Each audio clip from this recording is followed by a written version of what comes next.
Guys, ഈ എപ്പിസോഡിൽ കനകയ്ക്ക് നവ്യയുടെ സംസാരം സഹിക്ക വയ്യാതെ നവ്യയുടെ കാരണത്തോരണം ആദ്യം കൊടുക്കുന്നുണ്ട്. എന്നിട്ട് സത്യങ്ങളൊക്കെ പച്ചയ്ക്ക് വിളിച്ചു പറയാണ്. ഹിടി നവ്യ, നിനക്ക് ആദർശിനെ കുറിച്ച് ഒന്നും പറയാനുള്ള യോഗ്യതയില്ല.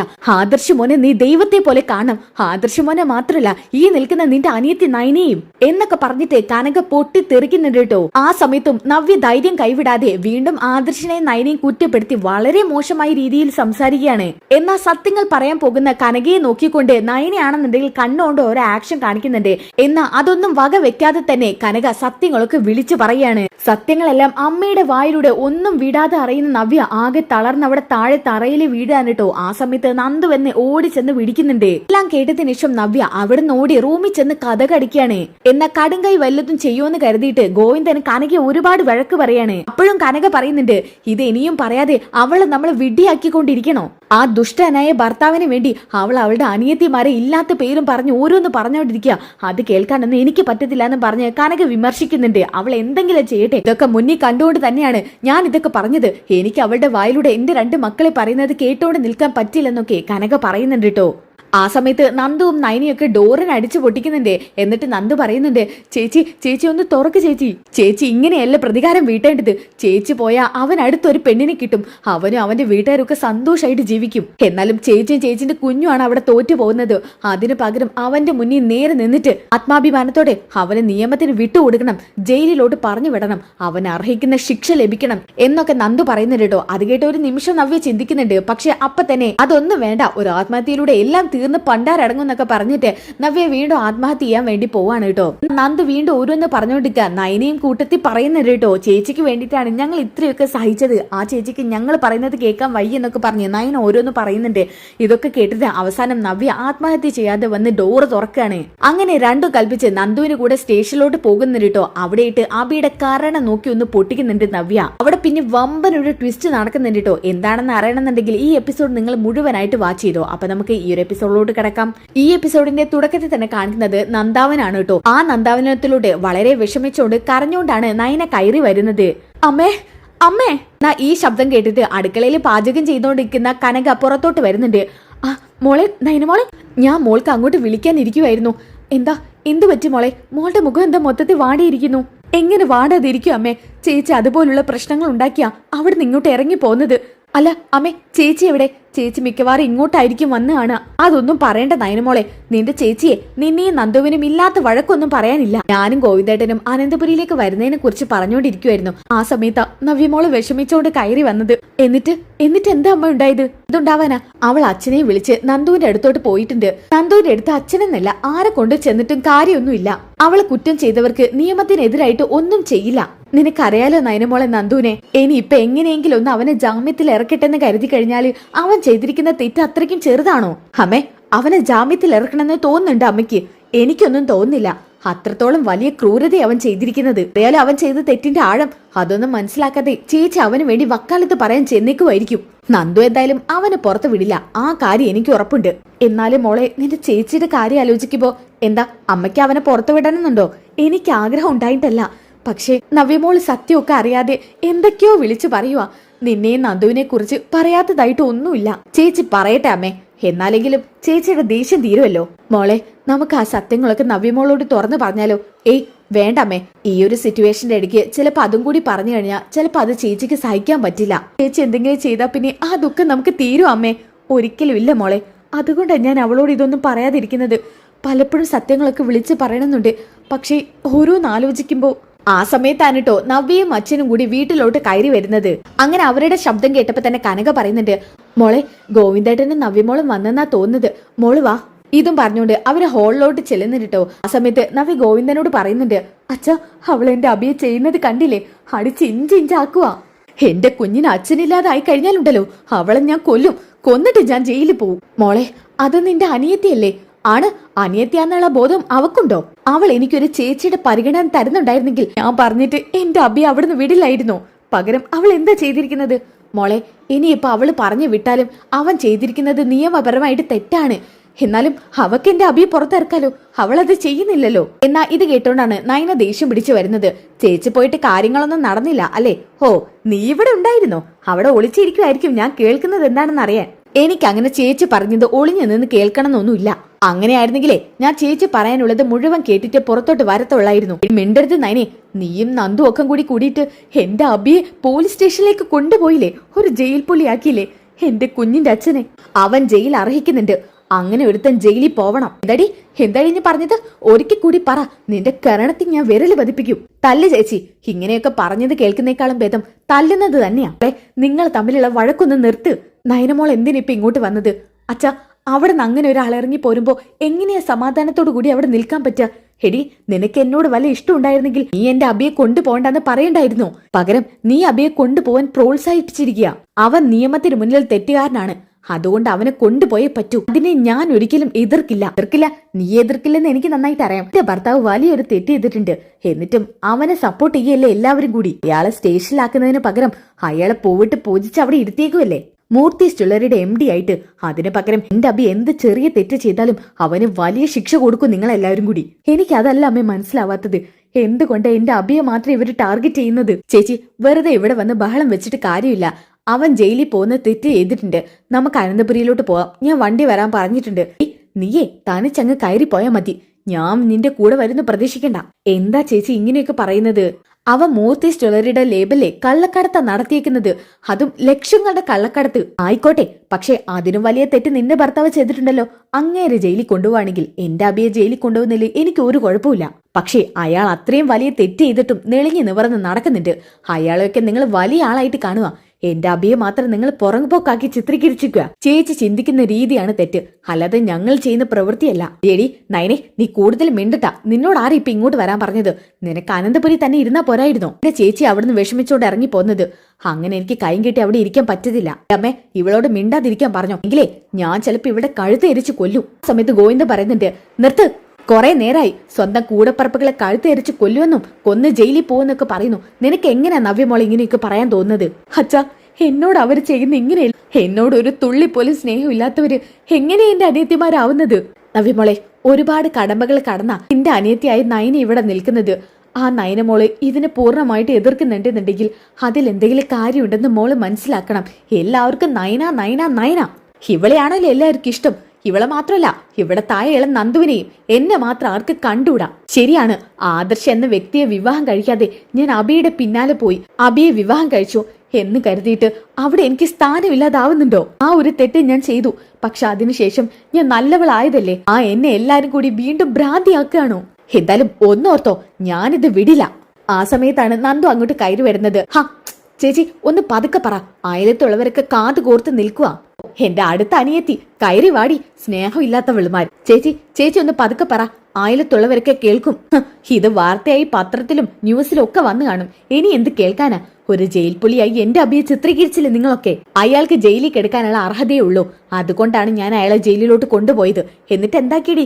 നീ ഇഞ്ചിഞ്ചായി എന്റെ അബിയെ ചതച്ചില്ലേ? ചതച്ചു.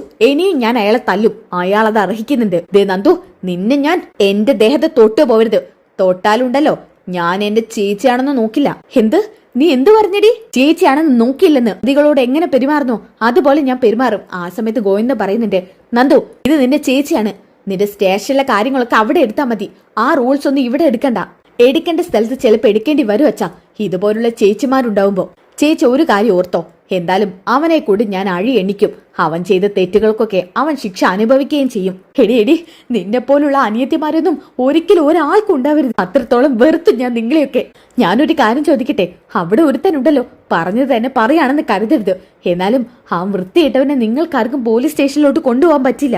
ആ സൽഗുണനെ. പിന്നെ ആദർശ് എന്ന് പറയുന്ന മരുമകനോട് ആദ്യമൊക്കെ നിങ്ങൾക്ക് വലിയ വെറുപ്പായിരുന്നു. ഇപ്പൊ അച്ഛനും അമ്മയും അയാൾ ഉള്ളം കയ്യിലെ കൊണ്ട് നടക്കുന്നത്. എന്തിനു വേണ്ടി? അയാൾ ചെയ്ത ഏറ്റവും വലിയ തെറ്റാണത്. ഒരു പെണ്ണിനെ വഞ്ചിച്ചു. ആ പെണ്ണിനെ കോമ സ്റ്റേജിലാക്കി. എന്നിട്ടും അതൊക്കെ മറച്ചു വെച്ച് നയനയെ വിവാഹം കഴിച്ചു. അത് വലിയ തെറ്റല്ലേ?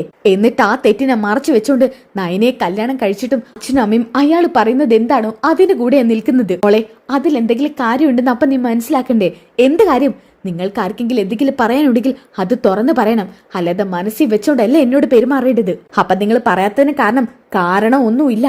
അയാളുടെ കയ്യിലാണല്ലോ പൂത്ത കാശ്, ആദർശിന്റെ. അതുകൊണ്ടല്ലേ നിങ്ങൾ ഇങ്ങനെയൊക്കെ നിൽക്കുന്നത്. ആ സൽഗുണ സമ്പന്നനുണ്ടല്ലോ ആദർശ്, അയാളെ പോലെ ഇത്രയ്ക്ക് മോശപ്പെട്ട ഒരാളെ ഞാൻ എന്റെ ജീവിതത്തിൽ കണ്ടിട്ടില്ല. ഒരു പെണ്ണിനെ വഞ്ചിച്ചതും പോരാഞ്ഞിട്ട് അയാളെ വെലസി അവിടെ നടക്കുന്നുണ്ടെന്നുണ്ടെങ്കിൽ അതൊന്നും ഇവക്ക് കണ്ണുകൊണ്ട് കാണാൻ പറ്റുന്നില്ലേ നന്ദുവിന്. ഒരു കാര്യം ഓർത്തോ, നിങ്ങൾ രണ്ടുപേരും എനിക്ക് അനിത്യമാരായിട്ട് എന്റെ ലൈഫിൽ ഇല്ല. അത്രയ്ക്ക് മറുപ്പും വെറുപ്പും എനിക്ക് നിങ്ങളോട്. ആ സമയത്ത് നന്ദു പറയുന്നുണ്ട്, ചേച്ചി ചേച്ചി എന്താ ഇങ്ങനെയൊക്കെ? നീ പറയുന്നത് എനിക്ക് കേൾക്കണ്ട.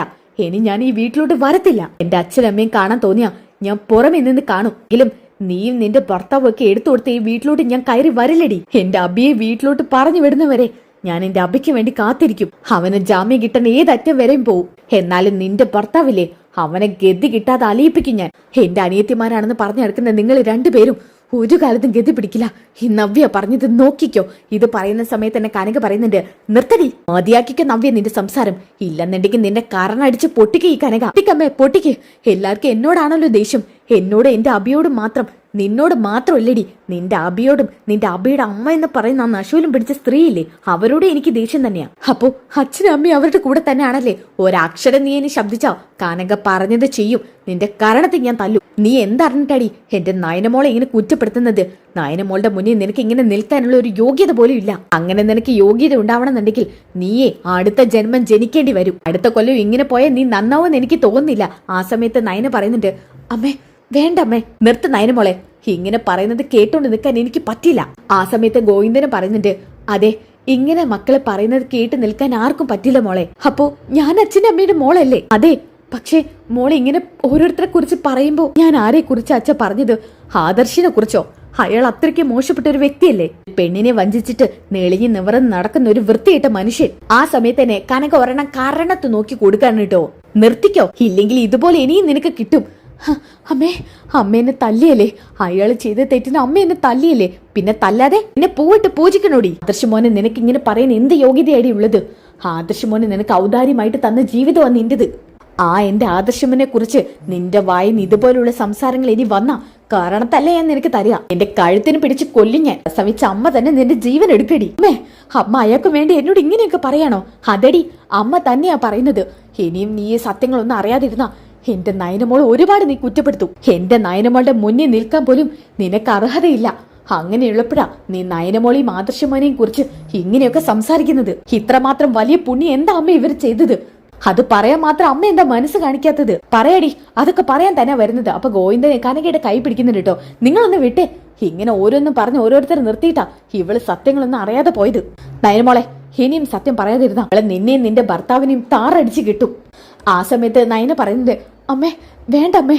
പറയും, ഈ കനക ഇനി പറയാനുള്ളത് പറയാതിരിക്കില്ല. ഞാനാണ് ഇവളെ വളർത്തി വഷളാക്കി ഇത്രത്തോളം ആക്കിയത്. ഞാൻ തന്നെ ഇവളുടെ എല്ലാ ആഗ്രഹത്തിനും തറക്കല്ലിട്ട് കൊടുത്തു. ആ തറക്കല്ല് ഞാൻ പൊട്ടിച്ചെറിയാൻ വേണ്ടി പോവാം. കേട്ടോ, നിന്റെ ഭർത്താവുണ്ടല്ലോ, എല്ലാം കൊണ്ടും സൽഗുണനായ അബി, അവനെ പോലെ ദരിദ്രവാസി, ഈ പെണ്ണിനെ കൊല്ലാൻ നോക്കുന്നവൻ, അവനെ പോലുള്ള ഒരു ദരിദ്രവാസിയാണ് നീ അവിടെ നിറക്കാൻ നോക്കുന്നത് ആ ജയിലിൽ നിന്ന്. അമ്മ കൂടുതൽ ഓവർ ആവുന്നുണ്ട്. നിർത്തടി, പറയാനുള്ളത് മുഴുവൻ കേട്ടിട്ട് നീ പറ. എന്നിട്ട് നീ നിന്റെ അനിയത്തിയെയും ഭർത്താവിനെയും കുറ്റപ്പെടുത്തടി. നിന്റെ ആ ഭർത്താവില്ലേ, ഞാനിപ്പോ ഈ പറഞ്ഞ അബി, ആ ജയിലിൽ കിടക്കുന്ന നശൂലം പിടിച്ചവൻ, അവനുണ്ടല്ലോ, അവനാണ് ആ കുഞ്ഞിന്റെ അച്ഛൻ ചന്തുമോളുടെ. എന്ത് അമ്മ എന്താ പറഞ്ഞത്? അങ്ങനെയായിരിക്കും ഇവിടെ വിശ്വസിപ്പിച്ചിരിക്കുന്നത്. എന്നോട് അപ്പോഴേ അബി പറഞ്ഞതാ ഇവളുടെ ഭർത്താവിന് മനസ്സിൽ അതായിരിക്കുന്നു. അത് അച്ചടി വിശ്വസിച്ചല്ല അമ്മ. അങ്ങനെ വെറുതെ വിശ്വസിക്കാനേ ഞാനും ഗോവിന്ദേട്ടനും പൊട്ടത്തിയല്ല. അതൊക്കെ വ്യക്തമായി തെളിവ് കാണിച്ചെന്നിട്ടാ നയനമോളും ആദർശമോനും സത്യം ഇവിടെ വന്ന് പറഞ്ഞത്. എന്ന് വെച്ചാ നിന്റെ ഭർത്താവുണ്ടല്ലോ, അവനാണ് അനഘ എന്ന് പറഞ്ഞ പെൺകുട്ടിയെ വഞ്ചിച്ചത്. അതും പോരാത്തതിന് അനഘയെ അവ ഈ എടുത്ത് കൊല്ലാൻ നോക്കി, കഴുത്ത് നെരിച്ച്. അവൻ അനഘയെ കൊല്ലാൻ നോക്കിയത് എന്തിനാണെന്ന് അറിയോ നിനക്ക്? തെളിവ് നശിപ്പിക്കാൻ. പക്ഷേ അവന്റെ കുഞ്ഞാണെന്നുള്ളതിന്റെ ഏറ്റവും വലിയ തെളിവാണ് എന്റെ വീട്ടിലുള്ള ചന്തമോള്. അമ്മ തമാശയ്ക്ക് പോലും ഇങ്ങനെ പറയരുത്. തമാശയല്ല നവ്യമോളെ, എല്ലാം നിനക്ക് തമാശയായിട്ട് കാണുന്നതുകൊണ്ട് അങ്ങനെ തോന്നുന്നത്. ഗോവിന്ദേട്ട പറഞ്ഞ് ഇവളെ മനസ്സിലാക്കി കൊടുക്ക്. അച്ഛാ, അമ്മ പറയുന്നത് സത്യമാണോ? അമ്മ വെറുതെ പറയല്ലേ? അല്ല മോളെ, അബിയാണ് ചന്തമോളുടെ അച്ഛൻ. ആ ക്രൂരനാണ് അനഘ മോളെ വഞ്ചിച്ചത്. അച്ഛൻ എന്തൊക്കെയാ അച്ഛൻ ഈ പറയുന്നത്? എനിക്ക് നിങ്ങൾ പറയുന്നൊന്നും വിശ്വസിക്കാൻ പറ്റുന്നില്ല. ആ സമയത്ത് കനക പറയുന്നുണ്ട്, നവ്യമോളെ, വ്യക്തമായ തെളിവോടെയാണ് ഞാനും നിന്റെ അച്ഛൻ ഇതൊക്കെ വിശ്വസിച്ചത്. അല്ലാതെ ഇതൊന്നും വെറുതെ വിശ്വസിച്ചതല്ല. അപ്പൊ നയന പറയുന്നുണ്ട്, ചേച്ചി, എന്റെ കയ്യിൽ അതിന്റെ തെളിവുണ്ട്. ആദർശേട്ടനാണ് ഈ കുഞ്ഞിന്റെ അച്ഛനെന്ന് അറിഞ്ഞപ്പോ എന്റെ മനസ്സും ചേച്ചിയെ പോലെ ഒരുപോലെ വിഷമിച്ചതാ. പക്ഷെ എന്റെ ആദർശേട്ടൻ ഒരിക്കലും ആ തെറ്റ് ചെയ്യില്ലെന്ന് എനിക്ക് ആത്മവിശ്വാസം ഉണ്ടായിരുന്നു. അതുകൊണ്ടാ എന്റെ ആദർശേട്ടന്റെ കൂടെ നിന്നിട്ട് ആ റിസൾട്ട് വരാൻ വേണ്ടി ഞാൻ വെയിറ്റ് ചെയ്തത്. വേറെ ആരുമില്ല, കിരണിനെ തന്നെ ഏൽപ്പിച്ചത്. അബിയുടെയും ആദർശേട്ടന്റെയും മുടിനാരിഴകളും അതുപോലെ ചന്തുമോളുടെ മുടിനാരിഴയും കൂടി പരിശോധിച്ചതിന് ശേഷം DNA ടെസ്റ്റ് റിസൾട്ട് വന്ന് അബിയാണ് ചന്തുമോളുടെ അച്ഛൻ എന്ന് അറിഞ്ഞത്. ഈ വിവരം ഞങ്ങൾ അബിയെ അറിയിച്ചതാണ്. അതുകൊണ്ടാണ് ഞങ്ങൾ പലതും പറയുമ്പോൾ അബി ഞങ്ങളുടെ മുന്നിൽ പത്തി താഴ്ത്തി നിൽക്കുന്നത്. ചേച്ചി എപ്പോഴും ചോദിക്കാറില്ലേ അബി എന്തിനാണ് ഇവരുടെ മുന്നിൽ ചൂളി നിൽക്കുന്നതെന്ന്? അതിന്റെ കാരണം ഇതാണ്. ഇതൊക്കെ കേട്ടിട്ട് നവ്യ ആകെ തളർന്നു പോകുന്നു കേട്ടോ. എന്തൊക്കെയാ നൈനി ഈ പറയുന്നത്? അതെ ചേച്ചി, ചന്തുമോളുടെ അച്ഛൻ അബി തന്നെയാ. അനഘയെ വഞ്ചിച്ചത് അബിയാ. അതൊക്കെ പോരാത്തതിന് അവനിപ്പോ 2-3 ദിവസം മുന്നേ അനഘയെ കാണാൻ വേണ്ടി അവിടെ ചെന്നിരുന്നു. ഞങ്ങൾ അവനോട് ആ പരിസരത്ത് ചെല്ലരുതെന്ന് പറഞ്ഞതാ. എന്നിട്ട് അവിടെ ചെന്നിട്ട് അവിടത്തെ ചേച്ചി ഉണി വിരിക്കാൻ മുകളിലോട്ട് പോയ സമയം ആ കറക്റ്റ് ടൈം നോക്കി അവന് വീടിനകത്ത് കയറിയിട്ട് അനഘയെ കഴുത്തിന് നെരിച്ച് കൊല്ലാൻ നോക്കി ബലപ്രയോഗം നടത്തി. ഇതൊക്കെ ഞാൻ വെറുതെ പറയുന്നതല്ല. ഹോസ്പിറ്റലിലെ ഡോക്ടർ പറഞ്ഞതാ. എന്തോ ഒരു ഭാഗ്യത്തിനാ ആ ചേച്ചിക്ക് താഴോട്ട് വരാൻ തോന്നിയത്. ആ സമയത്ത് അനഘയുടെ നിലവിളി കേട്ടോണ്ട് അങ്ങോട്ട് ഓടിയെത്തിയായിരുന്നു ചേച്ചി. അപ്പോഴേക്കും അഭി അവന്റെ കഴുത്തിന്ന് കൈവിട്ടിട്ടുണ്ട്. അവൻ അങ്ങനെയൊക്കെ ചെയ്തു? അതെ ചേച്ചി, അവൻ വലിയ വലിയ തെറ്റുകൾ ചെയ്തിട്ടാ ചേച്ചിയുടെ മുന്നിൽ മാന്യനായി നടക്കുന്നത്. ഇനി പറ ചേച്ചി, അവനെ വെറുതെ വിടണോ? ഇത്രയൊക്കെ നടന്നിട്ടും നിങ്ങൾ ആരും എന്നോട് തുറന്ന് പറഞ്ഞില്ലല്ലോ. അച്ഛനും അമ്മയ്ക്ക് എന്നോട് പറയാൻ തോന്നിയില്ലല്ലോ. ആ ക്രൂരന്റെ കൂടെ ഞാൻ എന്റെ കുഞ്ഞിനെയും കൊണ്ട് ഇത്രയും കാലം ജീവിച്ചില്ലേ? മോളെ, അതൊക്കെ പറയണമെന്ന് വിചാരിച്ചതാ. പക്ഷെ മോളുടെ പ്രതികരണം ഒരു ദിവസം ഞാൻ ചോദിച്ചത് ഓർക്കുന്നുണ്ടോ? അന്ന് മോൾ അങ്ങനെയൊക്കെ പറഞ്ഞപ്പോ മോളോടത് മിണ്ടരുത് അമ്മ. അമ്മ പോലും എന്നോട് സത്യം തുറന്ന് പറഞ്ഞില്ല. ആ കഴുകന്റെ കൂടെ ഞാൻ ജീവിച്ചു. ആർക്കും എന്നെ വേണ്ട, എല്ലാവരും എന്നെ. ഇതും പറഞ്ഞോണ്ട് അപ്പൊ നന്ദു പറയുന്നുണ്ട് കേട്ടോ, ചേച്ചി അങ്ങനെ എന്നെ പറയാതെ. ചേച്ചിക്ക് ഒന്നും സംഭവിക്കരുതെന്ന് ആഗ്രഹിച്ചോണ്ടാ ചേച്ചിയോട് ഇതൊന്നും ആരും പറയാതിരുന്നത്. എന്റെ ആപത്താണ് നിങ്ങൾ ആഗ്രഹിച്ചത്. അതുകൊണ്ടല്ലേ അവൻ ചെയ്ത തെറ്റ് എന്നോട് പറയാതിരുന്നത്. ചേച്ചി, അങ്ങനെയല്ല കാര്യങ്ങള്. പിന്നെ എങ്ങനെയാടി പറഞ്ഞതാ? എല്ലാരും കൂടി എന്നെ ദുഷ്ടനോടൊപ്പം പിടിച്ചു നിർത്തി. അവനെ ഞാൻ കൊല്ലും. അല്ലെങ്കിൽ ഞാൻ എന്തിനാ അവനെ കൊല്ലുന്നത്? അതിന് പകരം സ്വന്തം ജീവൻ എടുക്കുന്നതാ നല്ലത്. ഇതും പറഞ്ഞോണ്ട് ഓടിപ്പോയിട്ട് നവ്യ മുറിക്കകത്ത് പോയി കഥ കടിക്കാൻ കേട്ടോ. ആ സമയത്ത് നന്ദു ഓടി ചെല്ലുന്നുണ്ട്. ചേച്ചി കഥക്ക് തുറ. ചേച്ചി പ്ലീസ് ചേച്ചി കഥക്ക് തുറക്ക ചേച്ചി. എടി, നിങ്ങളൊക്കെ എന്നെ ചത്തിട്ട് കണ്ടാ മതി. എല്ലാരും കൂടി എന്നെ പറ്റിച്ചില്ലേ? അപ്പൊ ഗോവിന്ദ പറയുന്നത്, മോളെ അച്ഛന് വയ്യാത്തതാണ്, കഥക്ക് തുറക്ക് മോളെ. എനിക്കിനി ആരെയും നോക്കണ്ട. എന്റെ കുഞ്ഞിനെ നിങ്ങൾ എങ്ങനെയെങ്കിലും നോക്ക്. ഞാൻ പോവാണ്. നവ്യ മോളെ കഥക്ക് തുറക്ക് മോളെ. എന്തിനാ ഞങ്ങളൊക്കെ നീ ആദ്യം കയറ്റുന്നത്? അപ്പൊ നന്ദു പറയുന്നുണ്ട്, ചേച്ചി കഥക്ക് തുറന്നില്ലെങ്കിൽ ഇത് ഇടിച്ച് പൊളിക്കേണ്ടി വരും. ചേച്ചി ഒന്ന് തുറക്ക് ചേച്ചി. എന്തിനാ ചേച്ചി ഞങ്ങളടുത്തൊക്കെ ചെയ്യുന്നത്? ചേച്ചി വിഷമിക്കണ്ടെന്ന് കരുതിയിട്ടല്ലേ ഇങ്ങനെയൊക്കെ ഞങ്ങൾ പറയുന്നത്? ചേച്ചിക്ക് വേണ്ടിയിട്ടല്ലേ ഞാനും ആദർശേട്ടനും കൂടി അത് തലയിൽ ചുമന്നോണ്ട് നടന്നത്. എന്നിട്ടും ചേച്ചി ഞങ്ങളുടെ ഒന്നും വാക്ക് കേൾക്കാതെ ഓരോന്ന് ചെയ്യാൻ ഒരുങ്ങാണോ? നിന്നോടും നിന്റെ ഭർത്താവിനോടും എനിക്ക് ഒരു വിരോധവും. പക്ഷെ ഹാബി, അവനിനി എനിക്ക് കാണണ്ട. മടുത്തു എനിക്ക് ഈ ജീവിതം. പറഞ്ഞോണ്ട് ഫാനിന്റെ മുകളിൽ കയറി കെട്ടാൻ ശ്രമിക്കാനോട്ടോ നവ്യ. ആ സമയത്ത് നന്ദു പറയുന്നുണ്ട്, ചേച്ചി അവനെ പേടിച്ചോണ്ട് ചേച്ചി ആത്മഹത്യ ചെയ്യാൻ പോവാണോ? ഇതിന് പകരം അവനെ നേരിടുകയല്ലേ ചേച്ചി വേണ്ടത്. അവന്റെ മുന്നിൽ അന്തസ്സായിട്ട് ജീവിക്കണം. അവനെ ജയിലിൽ കയറ്റണം. അവന് നിയമപരമായിട്ടുള്ള ശിക്ഷകൾ കഴിയുന്നത് വാങ്ങിച്ചു കൊടുക്കണം. അതിന് പകരം ചേച്ചി അവനെ വെറുതെ വിട്ടിട്ട് ചേച്ചി മരിച്ചു കഴിഞ്ഞാൽ അവന് പിന്നെ മറ്റൊരു ഭാര്യയും കിട്ടി സന്തോഷമായിട്ട് ജീവിക്കും. അത് കാണണോ ചേച്ചിക്ക്? ഇത് കേട്ടപ്പോ ഒരു നിമിഷം നവ്യ ചിന്തിക്കുന്നു കേട്ടോ. അപ്പൊ തന്നെ നവ്യ പറയുന്നുണ്ട്, അവന് എന്തെങ്കിലും ചെയ്യട്ടെ, ഇനി എനിക്ക് അതൊന്നും കണ്ടോട് നിൽക്കാൻ വയ്യ. ഇനി എനിക്ക് അവന്റെ കൂടെ ജീവിക്കണ്ട. ഇതും പറഞ്ഞുകൊണ്ടാണ് നവ്യ വീണ്ടും ആത്മഹത്യ ചെയ്യാൻ ഒരുങ്ങുന്നത് കേട്ടോ. നവ്യച്ചി പറയുന്നത് കേൾക്ക് ചേച്ചി. അവരോട് നമുക്ക് പ്രതികാരം വീട്ടണം. ചേച്ചിക്ക് അവനെ തല്ലി ചതയ്ക്കണമെന്നുണ്ടെങ്കിൽ ഇഞ്ചിഞ്ചായി ഞാൻ അവനെ ലോക്കപ്പിലിട്ട് തല്ലി ചതയ്ക്കും. ചേച്ചിക്ക് വേണ്ടി ശിക്ഷയൊക്കെ ഞാൻ അവന് വാങ്ങിച്ചു കൊടുക്കും. അതൊക്കെ ചേച്ചിയുടെ മുന്നിൽ വെച്ച് ചേച്ചി ഞാൻ കാണിച്ചു തരികയും ചെയ്യും. ഇത് കേട്ടപ്പോ നവ്യക്ക് ഒന്നും കൂടിയും ഒരു മോട്ടിവേഷനൊക്കെ തോന്നുകയാണ് കേട്ടോ. ആ സമയത്ത് നയന പറയുന്നുണ്ട്, ചേച്ചി നന്ദു പറഞ്ഞത് കേട്ടില്ലേ? നന്ദു പറഞ്ഞതാണ് അവനുള്ള ശിക്ഷ നന്ദു വാങ്ങിച്ചു കൊടുക്കും. ചേച്ചി അതിന് പകരം ആത്മഹത്യ ചെയ്ത് അവന്റെ മുന്നിൽ തോറ്റു കൊടുക്കരുത്. അതെ നവ്യമോളെ, മോളെ ഇറങ്ങും മോളെ, മോളി വാതിൽ തുറക്ക് എന്നൊക്കെ കനകയും ഗോവിന്ദനും പറയുന്നുണ്ട് കേട്ടോ. ആ സമയത്താണ് കേട്ടോ ഗോവിന്ദന് ഹാർട്ട് അറ്റാക്ക് വരുന്ന പോലെ വന്നത്. അപ്പൊ നയന പറയുന്നുണ്ട്, ചേച്ചി അച്ഛന് തീരെ വയ്യ, ചേച്ചി കഥക്ക് തുറ ചേച്ചി. അച്ഛന് വയ്യാന്ന് പറഞ്ഞപ്പോ നവ്യ വേഗം സ്റ്റൂള് തട്ടിയിട്ടിട്ട് അങ്ങോട്ട് ഓടുകയാണ് കേട്ടോ. എന്നിട്ട് പോയി കഥക്ക് തുറക്കുന്നുണ്ട്. ആ സമയത്ത് നെഞ്ചത്ത് കൈ പിടിച്ചോണ്ട് ഗോവിന്ദൻ ഒരു ഭാഗത്തിരിക്കുന്നുണ്ട്. അപ്പോ നവ്യ ഓടി ചെന്നിട്ട്, അച്ഛൻ എന്ത് പറ്റി? മോളെ എന്തൊക്കെയാ മോളെ ചെയ്യുന്നത്? അച്ഛാ എനിക്കൊരു കുഴപ്പമില്ല അച്ഛാ, ഞാൻ ഒന്നും ചെയ്യില്ല. അവനോട് എനിക്ക് പ്രതികാരം വീട്ടണം അച്ഛാ.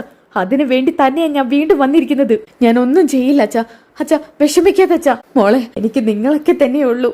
മക്കൾ എന്നെ ആദ്യം കേറ്റരുത്. ഇതും പറഞ്ഞുകൊണ്ട് അച്ഛൻ വിഷമിക്കുന്നുണ്ട് കേട്ടോ. അച്ഛാ ഹോസ്പിറ്റലിൽ പോവച്ചാ.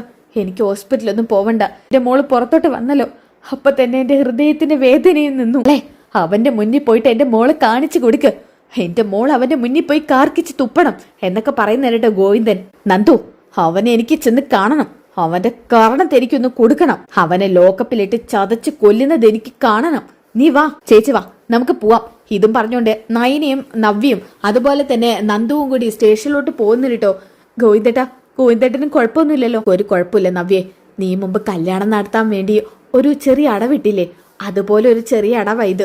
നവ്യമോള് പുറത്തേക്ക് ഇറങ്ങാൻ വേണ്ടി ഞാൻ കാണിച്ചത്. ഗോവിന്ദേട്ടാ, മനുഷ്യൻ ആദ്യം പിടിപ്പിക്കുന്ന രീതിയിലാവരുത് ഇതുപോലൊന്നും. നീയും അന്ന് അതുപോലുള്ള കാര്യങ്ങളല്ലേ ചെയ്തത്, എന്നോട് പറഞ്ഞിട്ടാണോ? എന്നാലും ഗോവിന്ദേട്ടന് ഈ അസുഖം ഉള്ളതല്ലേ, അത് വെച്ചിട്ട് ഗോവിന്ദേട്ടന് കളിക്കണോ? എന്തായാലും നവ്യമോള് പുറത്തോട്ട് ഇറങ്ങിയില്ലേ, ഇനി അവന്റെ മുന്നിൽ ചെന്നിട്ട് നവ്യമോള് നല്ല രീതിയിൽ അവനോട് പ്രതികരിക്കണം. ഇനി എന്തായാലും നന്ദോട്ടനെ മുന്നിൽ നിർത്തിക്കൊണ്ട് നവ്യമോള് അവനോട് വേണ്ടതൊക്കെ ചോദിക്കും. കണ്ടോ ഗോവിന്ദേട്ടനെ? ഇല്ലെങ്കിലേ നന്ദ് ചോദിപ്പിക്കും. ഓക്കെ, ഇനി അതൊക്കെ കഴിഞ്ഞിട്ട് കാണിക്കുന്നത് സ്റ്റേഷനിൽ എത്തുന്ന നവ്യാണ് കേട്ടോ. അങ്ങനെ നവ്യ ദേഷ്യം പിടിച്ചോണ്ട്, എവിടെ അവൻ നന്ദു? ഇതിനകത്തുണ്ട്, ഞാൻ അടച്ചു വെച്ചേക്കുവാ. ഇതിൽ തുറന്നാലേ അവൻ ചിലപ്പോ ഓടി വേറെ എവിടേക്ക് പോയി ഒളിക്കും. ആ ചേച്ചി ഇതും പറഞ്ഞുകൊണ്ട് ജയിലിനകത്തോട്ട് കൊണ്ടുപോകുന്നുണ്ട് കേട്ടോ. ആ സമയത്താണ് അഭി താഴോട്ട് നോക്കി വിഷമിച്ചോണ്ടിരിക്കുന്നത് കാണിക്കുന്നത്. നവ്യയെ കണ്ട പാടത്തിന്റെ വിഷമം പറയാൻ വേണ്ടിട്ട് അഭി എഴുന്നേൽക്കുന്നുണ്ട് കേട്ടോ. നവ്യെ, നിനക്ക് ഇപ്പോഴെങ്കിലും വരാൻ തോന്നിയല്ലോ നവ്യെ. ദേ എന്നെ തല്ലിയെ നോക്കി. നിന്റെ അനിയത്തി എന്നെ തല്ലി ഒരു ഇഞ്ചിഞ്ചാക്കി പരിവാക്കി.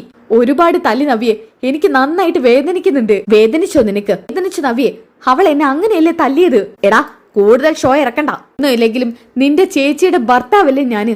ആ പരിഗണന അവൾ എനിക്ക് തന്നില്ല. എന്തോ നീ ഇവനെ ഇത്രേ ചെയ്തോളൂ, അതിന് പകരം അവന്റെ ചോര തുപ്പിക്കാഞ്ഞതെന്താ? അതിനുള്ള അവസരമൊക്കെ വരുന്നതുള്ളു ചേച്ചി.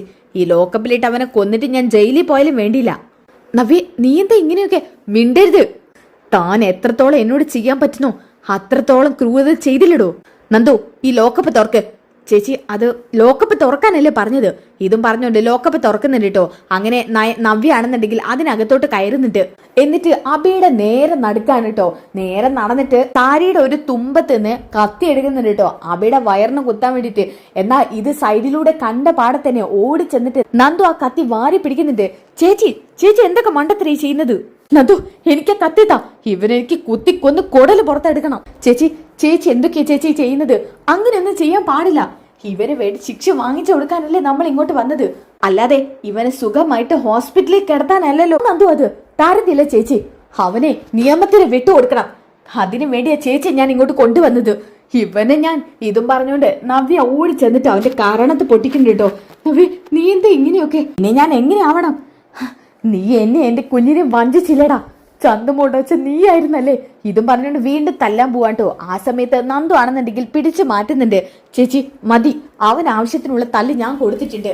ഇനി അവന് കൊടുക്കാനുള്ളതൊക്കെ അങ്ങ് ജയിലിൽ കിട്ടിക്കോളും. ചേച്ചി വിഷമിക്കട്ട, അതിനുള്ള ഏർപ്പാടൊക്കെ ഞാൻ ശരിയാക്കുന്നുണ്ട്. ഇവനെ വെറുതെ വിടരുത്, ഇവനെ കൊല്ലണം ഇവനെ. ചേച്ചി വാ. ഇതും പറഞ്ഞുകൊണ്ട് നവ്യ അവിടെ നിന്ന് പിടിച്ച് കൊണ്ടുപോകുന്നുണ്ട് കേട്ടോ. അങ്ങനെ നയനെ പുറത്ത് നിൽക്കുന്നുണ്ട് കേട്ടോ. നയനെ കണ്ട പാടത്തന്നെ നന്ദു പറയുന്നുണ്ട്, ചേച്ചിയും കൂട്ടി അനന്തപുരിയിലോട്ട് ചെല്ല്, ബാക്കി കാര്യങ്ങളൊക്കെ ഞാൻ നോക്കിക്കോളാം. അപ്പോൾ നവ്യ പറയുന്നുണ്ട്, അവന് വെറുതെ വിടരുത് നന്ദു, ഞാൻ കാത്തിരിക്കുക അവന് കിട്ടേണ്ട ശിക്ഷയായിട്ട്. അങ്ങനെ വെറുതെ വിടില്ല ചേച്ചി, അവന് കിട്ടേണ്ടതും പലിശയും മുതലും അടക്കം ഞാൻ അവന് വാങ്ങിച്ചു കൊടുത്തിരിക്കും. അങ്ങനെ നയനിയും നവ്യയും കൂടി ചേർന്നിട്ട് അനന്തപുരിയിൽ എത്തുന്നത് കാണിക്കുന്നുണ്ട് കേട്ടോ. പിന്നെ കാണിക്കുന്നത് അനന്തപുരിയിലോട്ട് ദേഷ്യം പിടിച്ചോട്ട് കയറി ചെല്ലുന്ന നവ്യാണ്. കണ്ട് ഓടി ചെല്ലുന്നുണ്ട് ജയജ. നവ്യ, എന്തായി നവ്യ? എന്താവാൻ? നിങ്ങളുടെ മോനെ ജയിലിലിട്ടു. ജയിലിലിടേ? അവന് ജയിലിലേക്ക് കൊണ്ടുപോകും. നവ്യ, നീ പറഞ്ഞിട്ട് അവളെ വിട്ടില്ലേ? നിങ്ങളെ മോനെ ഞാൻ എന്തിനാ വിടിപ്പിക്കേണ്ട ആവശ്യം? അത്രയ്ക്കും വലിയ തെറ്റല്ല അവൻ ചെയ്തിരിക്കുന്നത്. നവ്യ, നീ ഇത് എന്തൊക്കെയാ പറയുന്നത്? അവര് വല്ല വേണ്ടാത്തരും പറഞ്ഞെന്ന് കരുതിയിട്ട് നീ അത് അതുപോലെ വിശ്വസിക്കുകയാണോ? ഞാൻ അങ്ങനെ ഇങ്ങനെയൊന്നും വിശ്വസിക്കുന്ന ആളല്ല. നിങ്ങളുടെ മകനെ കുറിച്ച് നിങ്ങൾക്ക് പോലും അറിയില്ല സത്യങ്ങള്. അതോ ഇനി ആ സത്യം നിങ്ങൾ അറിഞ്ഞ് മൂടി വെച്ചതാണോ? എന്ത് സത്യം നവ്യെ? നിന്നെ അവർ ഓരോന്നും പറഞ്ഞ് വെറുതെ പേടിപ്പിച്ച് വെച്ചേക്കുവാ. അല്ല, ഇവിടെ ചന്തുമോളെന്ന് പറയുന്ന ഒരു പെൺകുട്ടിയില്ലേ, ആ കുട്ടിയുടെ യഥാർത്ഥ അച്ഛൻ ആദർശല്ല. കേട്ടോ നിങ്ങളുടെ മകനാ. എന്റെ മകനോ? അതും ഇനി എന്റെ മോന്റെ തലയ്ക്കായോ? ആയതല്ല, നിങ്ങളുടെ മോന്റെ തലയിൽ തന്നെയാണ് അത്. DNA ടെസ്റ്റിന്റെ റിസൾട്ട് അറിയോ നിങ്ങൾക്ക്? അബിയുടെ കുഞ്ഞാണത്. എന്നെ വഞ്ചിച്ചവൻ. എടി, നീ അതും ഇത് പറഞ്ഞല്ലോ, നിന്റെ കാരണം ഞാൻ പൊകിക്കും. പൊകിക്കാൻ നിങ്ങൾ വാത്തള്ളേ. ദേ തള്ളേ, ഒരു കാര്യം ഞാൻ പറഞ്ഞു തന്നേക്കാം. നിങ്ങളും നിങ്ങളുടെ മോനും എന്നും ഈ വീട്ടിൽ നിന്ന് പടി ഇറങ്ങേണ്ടതാ. ഞാനൊരാളുണ്ടായതുകൊണ്ടാ നിങ്ങൾക്ക് ഇവിടെ എങ്ങനെയെങ്കിലും പിടിച്ച് മുന്നോട്ട് പോകാൻ പറ്റുന്നത്. ഇല്ലായിരുന്നെങ്കിൽ നിങ്ങൾ എന്ന് ഇവിടുന്ന് പടി ഇറങ്ങിയിട്ട് വന്നിരുന്നു. വേണ്ടത് അവന് കൊടുക്കാൻ ഞാൻ പറഞ്ഞിട്ടുണ്ട്. എന്റെ കുഞ്ഞെവിടെ? നിന്റെ കുഞ്ഞോ? ആ, എന്റെ കുഞ്ഞ്. ഓ, അവൻ അവിടെ എവിടെയെങ്കിലും കാണും. എനിക്ക് വിശ്വസിക്കാൻ പറ്റുന്നില്ല. നിങ്ങൾ വിശ്വസിക്കണ്ട. ഇതും പറഞ്ഞുകൊണ്ട് ആ നിൽക്കുന്ന സമയത്താണ് അങ്ങോട്ടേക്ക് ദേവേന് വരുന്നത്. ജലജെ, നീ കുഞ്ഞിനെ അവിടെ ഇട്ടിട്ട് പോന്ന് കാണോ? ഈ കുഞ്ഞല്ലേ ജലജെ, താഴോട്ട് വീഴില്ല അവന്. അയ്യോ, എന്റെ കുഞ്ഞിന് എന്ത് പറ്റി? ഇതും പറഞ്ഞുകൊണ്ട് നവ്യ കുഞ്ഞിനെ എടുക്കുന്നുണ്ട് കേട്ടോ. ആ സമയത്ത് ജലജ പറയുന്നുണ്ട്, നിങ്ങൾ കേട്ടോ, നിങ്ങളെല്ലാരും കൂടി പറഞ്ഞ് ബലിപ്പിച്ചതായിരിക്കും. എന്റെ മോനാണ് ആ ചന്തുമോളുടെ അച്ഛനെന്ന്. ആര് പറഞ്ഞു ഞങ്ങൾ പറഞ്ഞ് ബലിപ്പിച്ചതാണെന്ന്? സംഭവമൊക്കെ എന്നോട് കനക വിളിച്ച് പറഞ്ഞു. നവ്യ മോളെ സത്യമൊക്കെ അറിഞ്ഞെന്ന്. എന്നെ നീയായിട്ട് സത്യം അറിയാതെ ഇരിക്കണ്ട. ആദർശ് അല്ല, അവൻ തന്നെയാണ് ആ കുഞ്ഞിന്റെ അച്ഛൻ. പിന്നെ ആ കുഞ്ഞിന് വേണ്ടിയാ ആദർശ് അതൊക്കെ സ്വയം ഏറ്റെടുത്തത്. അത് നീ കരിവാരി തേക്കാൻ ശ്രമിച്ചു. നീ നിന്റെ മോന് കൂടി. നിങ്ങൾ അർഹിക്കുന്ന തന്നെ ഇത്. അതോടെ അവൻ കുറച്ച് നാല് ജയിലിൽ കിടക്കും. ഏട്ടത്തി, എന്തൊക്കെ ഏട്ടത്തി പറയുന്നത്? വിടടി എന്നെ. ഇതും പറഞ്ഞുകൊണ്ട് ദേവേനെ അവിടുന്ന് പോകുന്നത് കേട്ടോ. ആ സമയത്തുണ്ട് വിഷമിച്ച് നിൽക്കുന്ന ജലജയാണ് കാണിക്കുന്നത്. ഓക്കെ, അതോടുകൂടി ഈ ഒരു എപ്പിസോഡ് അവസാനിക്കാൻ കേട്ടോ. ഈ എപ്പിസോഡിന്റെ ബാക്കി ലഭിക്കാൻ വേണ്ടിയിട്ട് നെക്സ്റ്റ് എപ്പിസോഡ് ഒന്ന് കമന്റ് ചെയ്യുക. അപ്പോൾ ബൈ ഗൈസ്.